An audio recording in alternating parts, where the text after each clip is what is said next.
So I'm gonna call my colleague Rachel Duncan to the screen. Hola Rachel, ¿cómo estás? Muy bien, ¿cómo estás? Muy bien. Thank you so much for working so hard on setting all this amazing panel today. It's been a pleasure, and I can't wait to hear everyone's stories. The hard work has been done by our presenters and getting ready for today, so it's exciting to be here. Absolutely agree with you.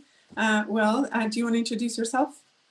Sure. Good morning, everyone. Oh, it's good afternoon now, 12:03. My name is Rachel Duncan. I am the Youth Pipeline Coordinator for Centrol SOL. And in that role, I get the pleasure of working with young people and hearing their stories like we're going to do today. So thanks for having me. Thank you so much, Rachel. And my name is Monica Guerrero Vasquez. I work at Centrol SOL as the Executive Director, and I oversee the programs, operations, and research. For our center, I have the pleasure to work with Rachel and an amazing team, and also I have the honor to meet these young people, and I have heard their stories, and they are absolutely amazing. Please continue sharing the link. We don't want to delay their presentations too much because I know they are super, super nervous and very excited to share their stories with the public. So we're gonna call out their names and they're gonna mute themselves after they finish. If you have any questions for them, you can post it in the chat. Please do not unmute yourselves throughout the duration of the session. Rachel? So we will start with Aubrey Alvarenga, who is a community outreach specialist with the Johns Hopkins Center for Adolescent and Young Adult Health, and also a volunteer and supporter of Centrol SOL and a young person with an amazing story. So Aubrey. Thank you very much. I really appreciate that. And thanks for having me here. My name is Aubrey Alvarenga, and I'm here today also very proud to share that my mother immigrated to this country to offer me a better life. And now I can say that I'm the first person in my family to graduate from a university and also be accepted for a master's program in public health. So being able to say that is really huge for me, and I feel confident and I feel ambitious and I feel like I'm in control of my own future. But feeling like this has taken many years of healing to get to. When my mother fled her country, she was escaping violence. Only for her to find violence here in the US, or violence finding her, I should say. From the age of 4 leading all the way up to high school, I experienced my mother surviving violent domestic abuse. As the oldest of 5 siblings, there are images in my head that are hard to share even with my siblings because they were so young, they don't remember. These images were like short clips that stuck with me over the years. And sometimes, it was maybe the look on my mom's face when I witnessed her being choked on our kitchen floor, or using my sister's high chair to barricade our door, and the screaming, when that got broken through. Sometimes it was showing up to elementary school, hiding bruises and keeping my home life totally private. Because my mom was undocumented, she was so afraid to get help and risk losing us. And so being the oldest, I had to step up. And sometimes that meant coming home from grade school to change diapers, or maybe go to the coin laundry to do laundry. Other times it meant going to my neighbor's house in the middle of the night to get help when those violent episodes got pretty bad. So school at this time was the last thing on my mind. It was just a place I had to go to every day. I felt so isolated and embarrassed to be going through the stuff I was going through. And at some point, I just accepted that abuse was life, and I never talked about it. At some point, a social worker reached out to my mom and connected her with a women and family shelter. And this gave my mom the opportunity to keep us safe and get us away in those emergency situations. It took some time, but the more we got connected with the social worker and the women's shelter, the more my mom felt empowered to be independent and give us a better life. Through those resources, I was also connected with older students and programs that guided me into my education through tutoring and mentoring. I started to realize my education could probably be an escape for me, not just from everything at home, but for myself. So at that time, I suppressed my experiences and chose to focus on school. I started to realize, and by the time I got to high school, my mom eventually escaped the abuse, and I looked to my brothers and my sisters who were younger, and I wanted them to be able to focus on school too. And so I felt like I needed to trailblaze school so that to get through it, so I can come back and teach my siblings how to get through it too. As I went on to college, mentors filled in the many years I had missed as a child when me and my family were surviving. And even though I felt so strong for forgetting my trauma and making it that far in school, eventually my mental health really started to catch up without me realizing it. I started to notice self-destructive patterns and coping mechanisms. And I had suppressed my trauma so much that I didn't even make the connection that my childhood experiences were coming back up. So more than a decade after my trauma, I finally felt ready to share my story. And I told my primary care provider about the anxiety I couldn't stop feeling. And they referred me to a licensed therapist social worker here in Baltimore. With her, I was able to tell my story without being judged. And I accepted that I cannot hide what has happened to me. Instead, what happened to me made me stronger. It made me care about the safety and health of young people, and it inspires me to help others. Living with trauma is not easy, and there's no manual that tells you how to do it. But this healing summit and working with young people who are sharing their stories too has showed me that I am not alone in this, and we can help each other prosper. When I was living with my trauma, I thought it was, that was as much as life was going to give me. Today, as a graduate student, I'm here to tell others that experience that trauma that you deserve so much more. And it starts with sharing your story and healing. So thank you very much.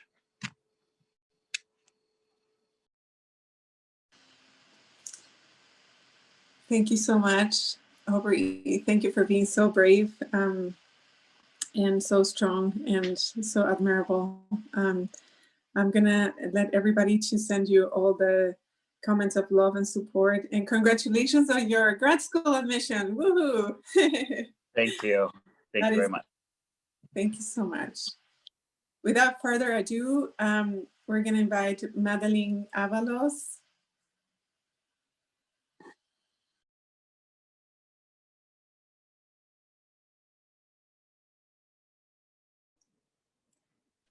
Madeline Avalos is one of our mentees in our Centrol SOL mentoring program, and she has also been one of our summer scholars for the 2020 summer.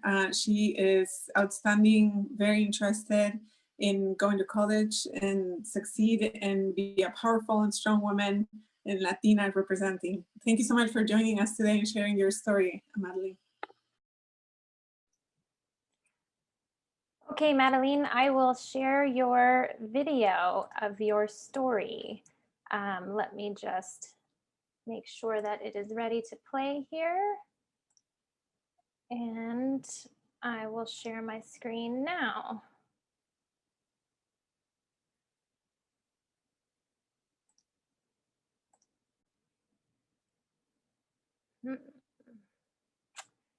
Is Madeline's video on the screen? It's coming in. Okay.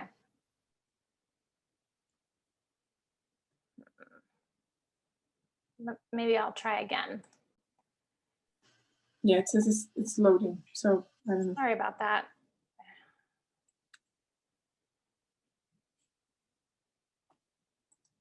Give me one more second here. Okay, I think I should be able to get this to work this time. Oops. Third time's the charm. Who was there? Maybe left. Okay, all right. Thank you, Rachel. Good afternoon. My name is Madeline, and I am here to tell you a bit about my story. When I was a baby, I suffered from epilepsy. Every so often, beginning at 8 months, I would have seizures. These episodes were difficult for my family, especially because we did not have enough money for me to see a doctor and find treatments. My parents were terrified that their new daughter suffered from a disease that could cause death. The journey from our house in El Salvador to the hospital took about 2 hours, but my father took me when he thought I needed to go. Eventually, my father decided that the best decision could be to find work in the United States. Not because he wanted to move away, but because this move seemed like the only option to make money I needed for a doctor in medicine. So my dad spent days traveling in the desert and then by train, a trip that some call una vida de muerte, or a life or death, because it is dangerous. Nights and days passed until my father arrived at home of his sister in the US, where he could stay. He found work soon and was able to send money to cover the cost of a doctor and medicines for me. Soon with the treatments, my seizures stopped like a miracle. Everything my father had risked had been to heal me, and it had, but it would also cause trauma. Years passed since my father left El Salvador. When I was 5.5, I did not know how my father was since I was still at home with my mom while he worked in the US. My parents communicated through the years and finally decided that we should reunite, not in the El Salvador, but in the US. Then came the first type of trauma I experienced. I was devastated to leave my family. Not everything I knew for a dangerous trip to a new place I couldn't even imagine. It was not an easy decision for my family or a pleasant trip, as my mom and I experienced a lot of danger along the way, but it was a decision my parents had made for the best. The second type of trauma is something I had not predicted. The difficulty of finding our way in a new country where we did not have the documents that would allow us to function in society like everyone else. At times, I have felt invisible. At times, I have felt like I don't even exist in this country. This has continued to be difficult as has passed.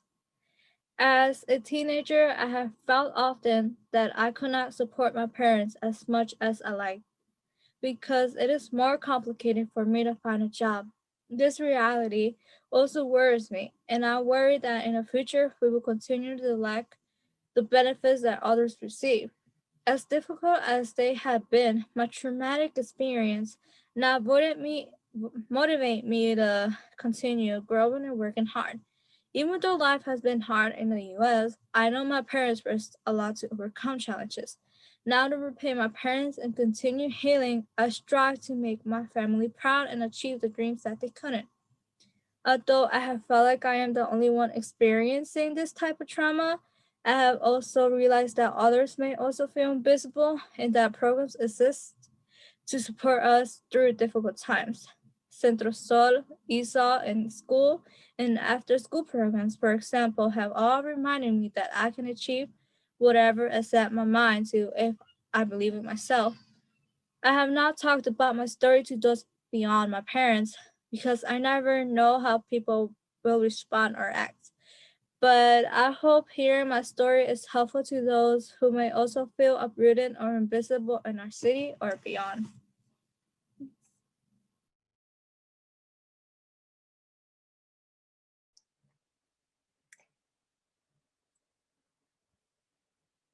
Well done, Madeline. I've seen your video before and I enjoy it more every time. You did a great job telling your story and we appreciate you for sharing it.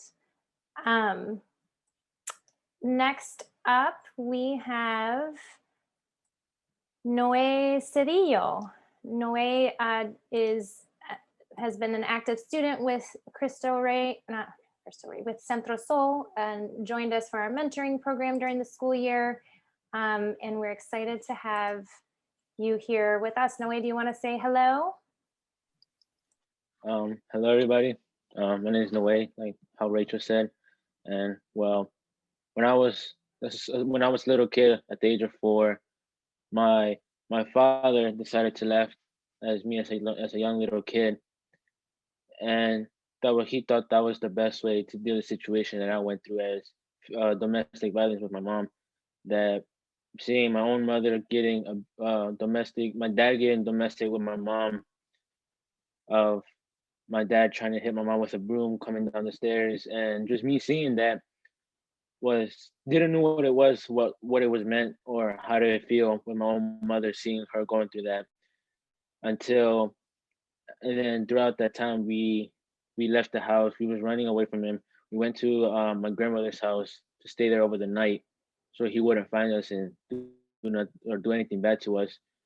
And throughout that process, it was difficult for me as the only child going through that. I thought that I was like the only person like going through that fear, or going through that fear of how might think I'm like the only child going through this. And it was like difficult because there was moments that I was getting angry because I would see other family members, or getting depressed that I see other children with their dad having like just hanging out and having fun with them.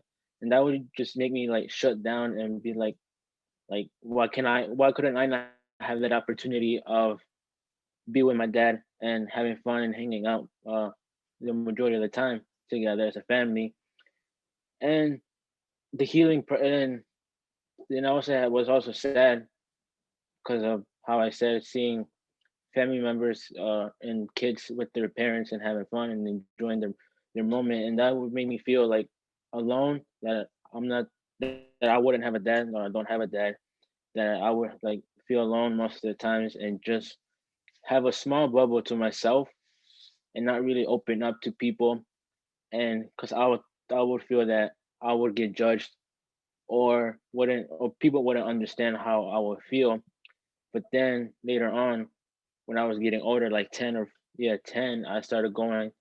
I got this help from my mom from therapy, which I went for 2 years, and it was helpful because in that place while I was going for 2 years, I I felt that I was able to share my story to the therapist without getting judged, or without worrying about what people are going to say about me.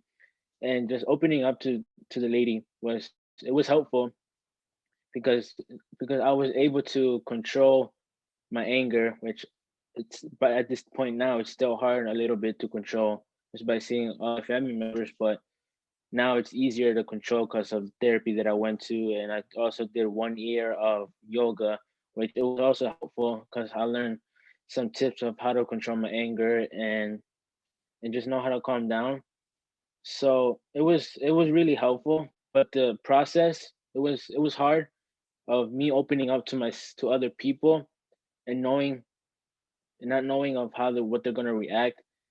But for me, hopefully this story of mine will help other people of opening up with adults or other people, that you shouldn't be scared and not feel alone about sharing your story, because sharing with other people is gonna be more helpful in finding help around like therapy or anything else, which is gonna be really helpful. And don't ever feel alone of anything. Like there's always people by your side, your family, friends, uh, people you get along with. You should never feel alone, no matter what. Like even though in yourself you feel like you're alone, you should never feel that, because in reality, life is hard, and there's always people around you to help you, lift you up, and keep you motivated and keep pushing through life. And you should always have the mentality of knowing that you can achieve anything and push through life if you have that mentality of knowing that anything is possible because of you, and you believe in your own self, and taking the negativity from other people. You'll use those negativity into positive, and you'll succeed in life. So thank you.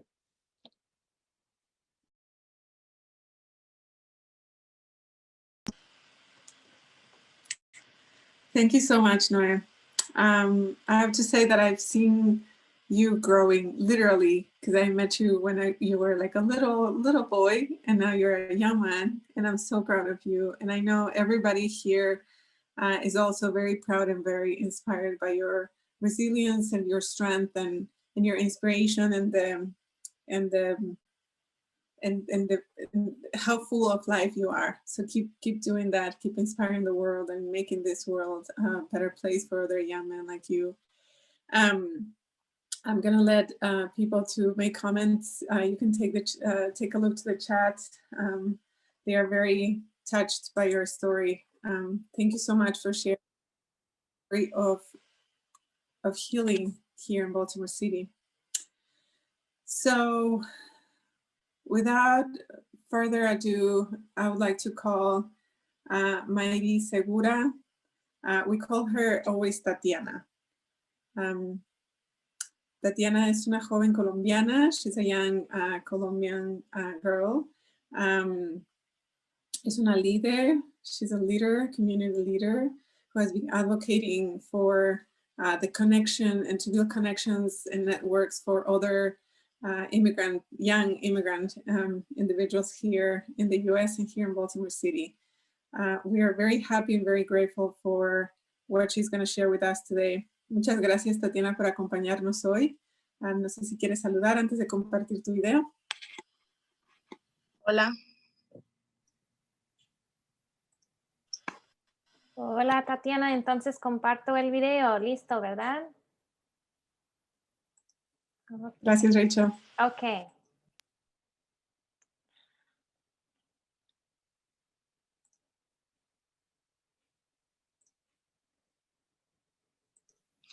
Hola, mi nombre es Margie Segura, soy de Colombia. Me vine con mi familia a este país hace más de un año. Somos refugiados por la violencia que hay en Colombia. Ser refugiado significa que te mandan a un país para que estés seguro y protegido por el gobierno, porque tu vida en tu país de origen puede correr peligro. Nos fuimos de mi país porque allí hay mucha violencia de grupos armados que tienen negocios malos y secuestran a la gente. Mis padres han sufrido mucho. Por eso, hace un año y medio, mataron a mi tío menor y eso fue muy duro para nosotros. Tuvimos que irnos. Yo era muy feliz en Colombia porque iba con mi hermana al supermercado a comprar la comida a pie y también iba al parque y a la iglesia con mi familia. En mi barrio en Colombia, las personas son muy alegres, estaban en las calles charlando, riendo, celebrando por la música a todo volumen. Y aquí en Baltimore las personas son diferentes, están en sus casas o trabajando. No se ve mucha gente en la calle como en Colombia. A veces me siento triste y aburrida de no ver personas por las calles o compartiendo conmigo. Me gustaría tener vecinos y amigos para compartir con ellos. Cuando llegué a este país me sentí muy feliz y segura. Me hubiera gustado quedarme en Colombia si no hubiera tanta violencia, pero también esto para mí es una oportunidad para salir adelante y tener un mejor futuro. Este era un país nuevo y quería conocerlo, pero al tiempo empecé a ver que era muy difícil porque no sabía inglés. Por ejemplo, cuando iba al supermercado o a la escuela, no sabía cómo pedir ayuda y no entendía a las profesoras. Tampoco podía hacer amigos porque no sabía cómo hablarles en inglés. Creo que los programas para jóvenes inmigrantes son muy importantes porque no solo te ayudan a conocer sobre la nueva ciudad, pero te apoyan para hacer nuevos amigos y te enseñan cómo tener éxito en la escuela. Yo participé en los programas que ofrece Casa de Maryland. Me enseñaron sobre cómo acceder a la universidad, nos ayudan con las tareas escolares y cómo prepararte para el mercado laboral. Con ellos hice mi primer currículum y practiqué cómo hacer una entrevista de trabajo. También estoy en un programa llamado The Chesapeake Language Project, al cual me recomendó una profesora por ser una buena estudiante. Me asignaron a una mentora y hacemos muchas actividades como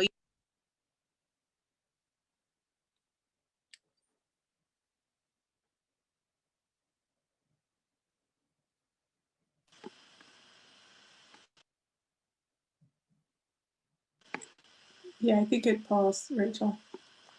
Okay. Let me see if I can get it going.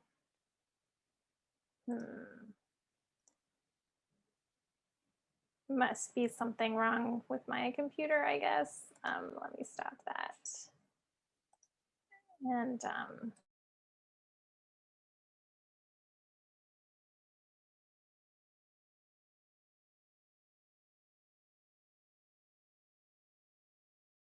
I got it going again, so let me share it again and start it over. I'm not start it over, but start it from where we left off. I apologize.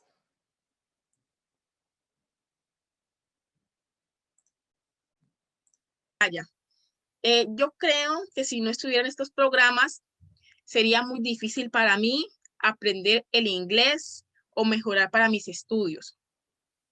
El verano pasado comencé una página web con otras 5 compañeras. Nuestro proyecto se llama Parqueología Migrante.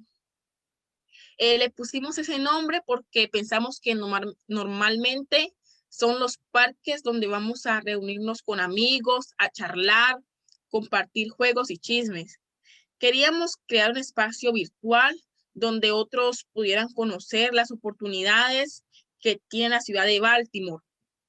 Pensamos que contando nuestras propias experiencias podíamos ayudar a los jóvenes que recién llegan a este país a conectarse y a conocer a dónde ir para encontrar recursos. Esta página web me ayudó a reflexionar mucho, a que no estamos solos, sino que hay personas dispuestas a ayudarnos y a orientarnos. Fue un desafío muy grande porque soy una persona muy tímida y de pocas palabras, pero creo que compartiendo nuestras luchas podemos mostrar quiénes somos y por qué los jóvenes inmigrantes venimos aquí. Muchas gracias.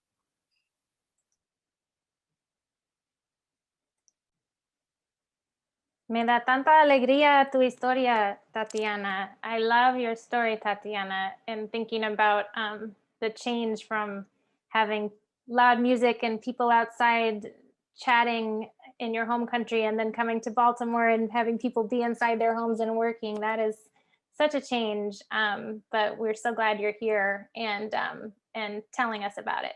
So thank you. Next up, we have Kelly Cibrian Castillo. Kelly, I have gotten to know for the first time just months ago, but I feel like we're going to be friends for a long time now. She's such a caring and considerate person. Always, she looks after me when she can tell that I'm not feeling right, and I appreciate that about her. But without further ado, let's Kelly, you're up next.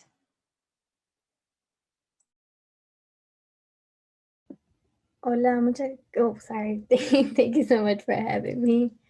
So I will be sharing my story. I hope you guys can hear me well. Most, if not all, parents want nothing but the best for their children. I know that Latinos think that giving their children a home and food is enough for them, but little do they know that their emotional and mental being also needs moral support. I was left at a very young age. I was only 3 years old. I was left with my grandparents. My mother had to come to the United States and provide for us. My mom was able to provide for us from such a long distance for many years. But at the age of 9, I decided to finally meet my mom once again. By the time I was reunited with my mom, there were more hardships I was going to be facing. Shortly after arriving to the United States, I became a survivor of sexual abuse. Being in a new country, learning a new language, trying to communicate was a big barrier. Like every Latinx immigrant, thinking about my trauma, I began experiencing mental instabilities on a daily basis. I fell into a deep depression and became worried about many situations in my life.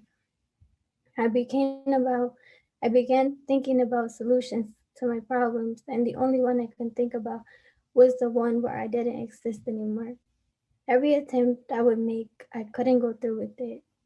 I knew that there was a bigger purpose for myself, I knew that I couldn't leave my sisters. I knew that if I let them be by themselves, that it would be no point of me doing such thing. It would just be me giving up, and I never like to give up. I began searching for help and reached out to school counselors and told him everything even about the sexual abuse.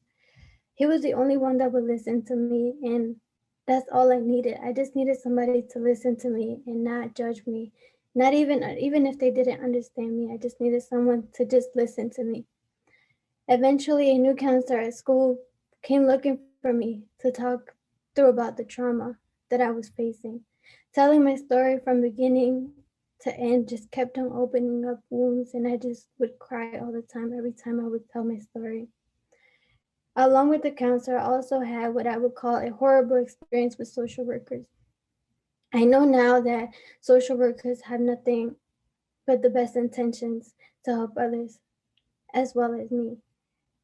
They were just taking me, but for me at the moment, they were just taking me away from my family, having the police search my house, trying to reopen my wounds again and again. Fast forward to now, I met with a few more therapists and counselors. I'm still learning to cope with my depression and anxiety. I tried many coping strategies, but writing was suggested by one of my counselors, and it is the only one that has stayed this far. Every time I would feel down or I feel like I couldn't do it anymore, I would just write it down, and I would write down the strategies that I used in order to overcome it. It's great because now I can look back at it and I can reread it. And even now, I still feel the same way because it's gonna take time for me to get over it. But I can read it and I can learn how to overcome it. I just want to say that I feel as though I know that parents love their children. I know that you guys would do anything and everything to help us out, but sometimes the only thing that we need is our parents to listen and to support us. You don't have to understand us. You don't have to say anything at all. Just be there for your children and understand them, and just listen very carefully, because you might learn something new from them every day. Thank you so much for listening to me. I hope that this helps the parents understand a little bit more and hearing my story. It's very hard for me to sit here and share it, but I wanted to do this because I want at least one parent to learn that if you're there for your children, that it can make it a lot more easier, because that's all I needed. Thank you so much.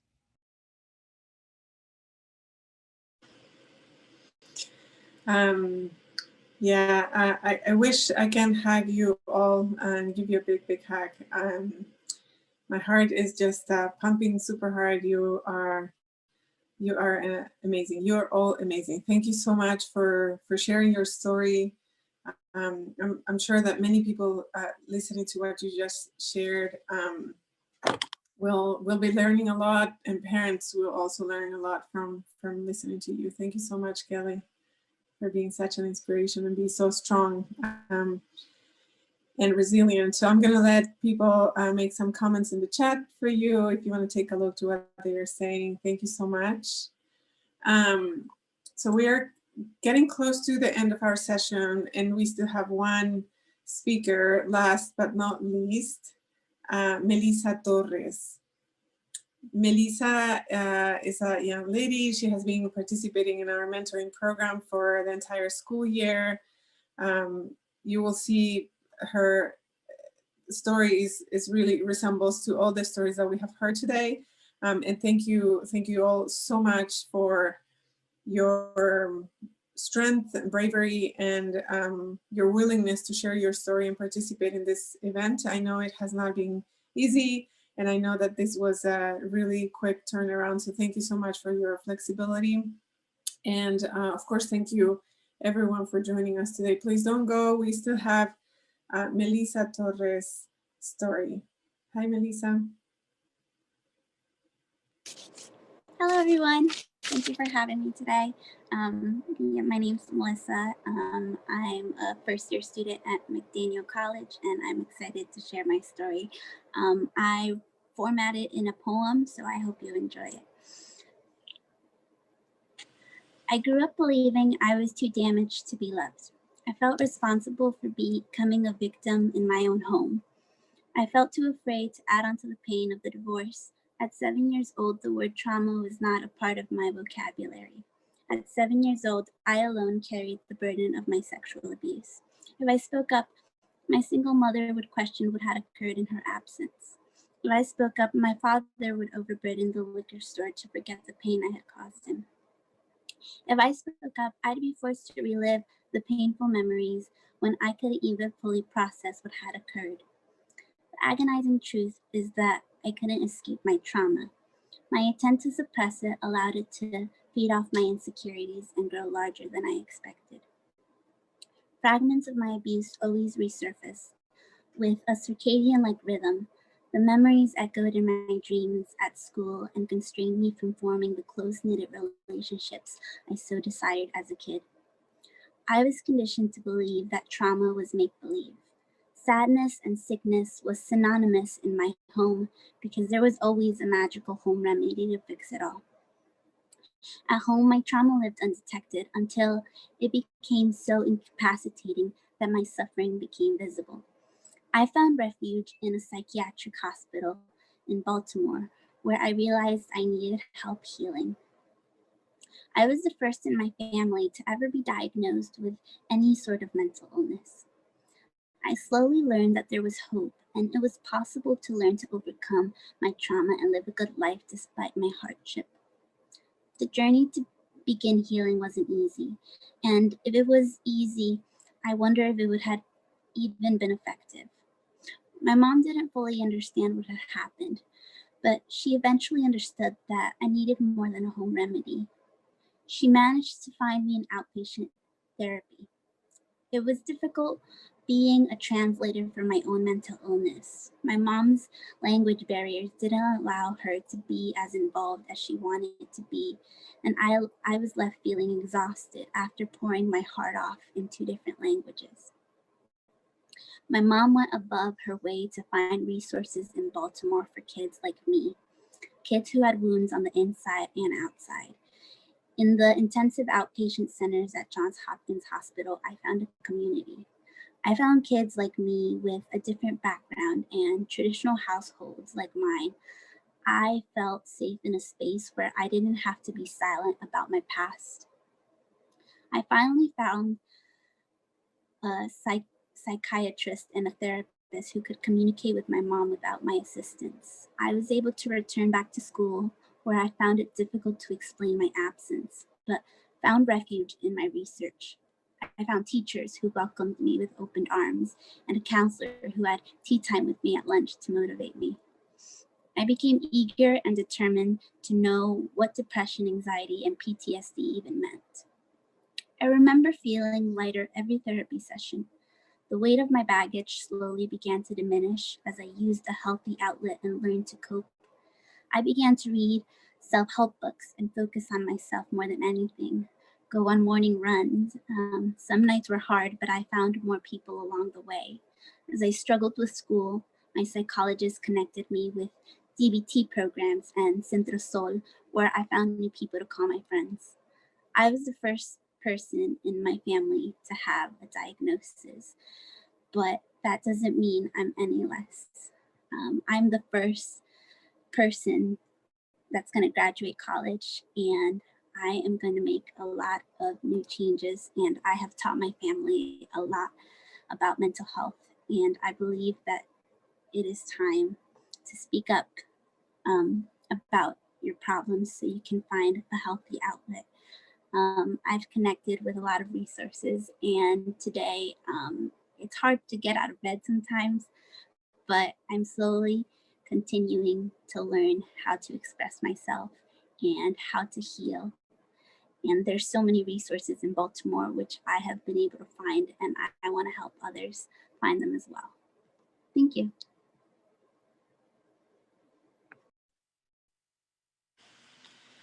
Melissa, thank you so much for sharing your story. And thank you so much for teaching us a lesson about life and resilience and healing and family and a lot of many other things that I'm sure people are taking from what you just shared. I would like to call Rachel to the stage to wrap up our session. If you have any questions for our speakers, we can add your question in the chat. You can also message through the platform on WOBA where you registered to participate in the event. You can leave your comments there too. And to the speakers, thank you so much for your time again and for giving us a little piece of you. And we really wish you all the best in your future, in your education, and in your career, in your life.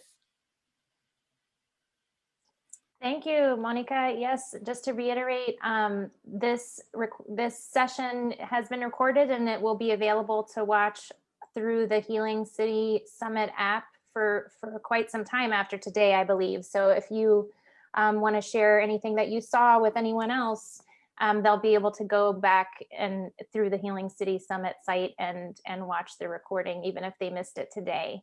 And we do have some comments in the chat on the Healing City Summit site as well, words of support and people who've been inspired by all of your stories. So thank you so much for sharing them.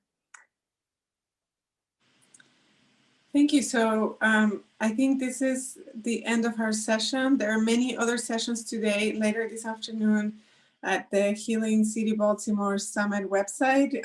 Go back and check out what's there. Thank you to the amazing team who helped to put this together. Thank you, Rachel, for your time and your dedication and your text messages at 10 p.m. And Stephanie, who's also behind the scenes, and Anne and Aubrey, and of course our mentors and mentees. You are all amazing, and I just don't have enough words to thank everything that you have been doing with us and for us and with our community. Check the Healing City Summit website for information about resources too. You will find a lot of information there. So I think this is pretty much it. Thank you so much for joining us. Have a great day.